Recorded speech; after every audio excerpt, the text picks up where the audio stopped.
অপরাজেয় বাংলা, মধুর canteen, TSC, নীরবতা ভেঙে ঢাকা বিশ্ববিদ্যালয়ে ফিরেছে প্রাণচাঞ্চল্য। টানা ৩.৫ মাস পর একাডেমিক কার্যক্রম শুরু হওয়ায় শিক্ষার্থীদের মাঝে স্বস্তি ফিরেছে।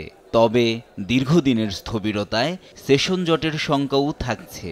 আমরাও চেষ্টা করব ক্লাসগুলোকে যেভাবে কভার করা যায়, যদি এক্সট্রা লাগে, যদি অনলাইন লাগে, যেভাবে কভার করা যায় করে সেশন জটকে যতটা রিডিউস করা যায়। সেশন জটের সংখ্যা তো সবসময় থেকেই যায়, চাইলে একটু এদিক সেদিক করে অ্যাডজাস্ট করা যাবে। কিছু কিছু ডিপার্টমেন্টের হয়তো বা পরীক্ষাটা একটু পিছিয়ে হতে পারে বা কোর্সটা একটু লেন্দি হতে পারে, বাট ওরকম সেশন জটে পড়বো বলে আমার মনে হয় না।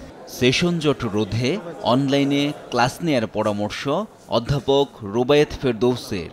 সেশন জটের যে সংখ্যা করা হচ্ছে, আমরা কিন্তু এরকম সংকট বহুবার পার করেছি আমরা। তো আমরা মনে হয় এইটাও আমরা হয়তো ক্লাসের সংখ্যা বাড়িয়ে দিয়ে কিছু অনলাইন কিছু অফলাইন দিয়ে এই সেশন জট হয়তো আমরা কমাতে পারবো।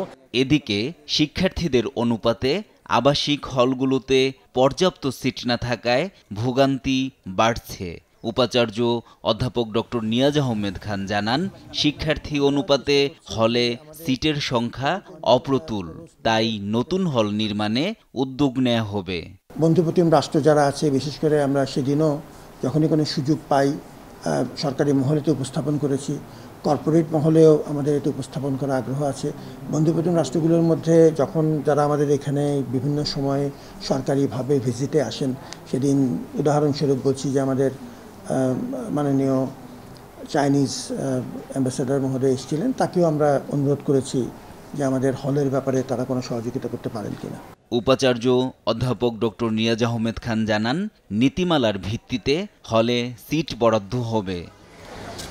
এনআই নাহিদ, দেশ টিভি, ঢাকা।